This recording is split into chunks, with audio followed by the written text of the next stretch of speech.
Download the ZEE5 app now.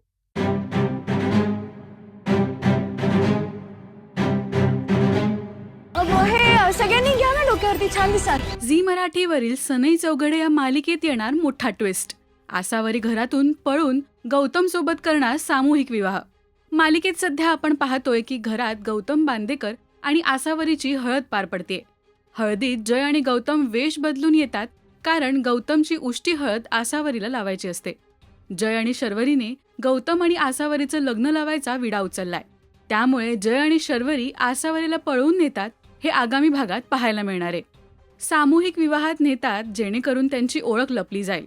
पण तिथे नेमके पमा आणि सुभाष येतात. त्यांना आलेलं बघून शर्वरी घाबरते आणि आसावरीच्या डोक्यावर पदर घ्यायला सांगते. पमा तिच्याशी बोलत असते कारण ती आसावरीच आहे याची दोघांनाही कल्पना नसते. पमा आपली ओळख सांगते आणि तिला धीर देत असते. आम्हालाही 4 मुली आहेत, त्यामुळे घाबरू नकोस.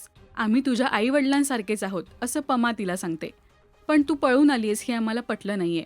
आईबाबांना मुलींची काळजी असते. त्यांनाही तुझं लग्न बघायचं असेल.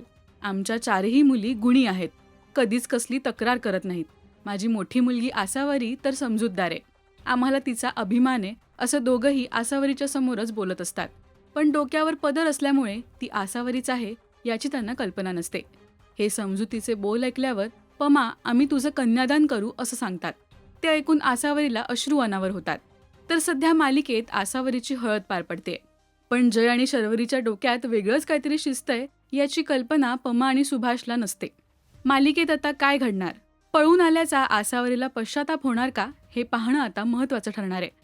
तेव्हा पाहायला विसरू नका सनई चौघडे फक्त झी मराठीवर. आणि मालिका विश्वातील अशाच बातम्या, अपडेट्स आणि गॉसिपसाठी सबस्क्राईब करा राजश्री मराठी शोबज.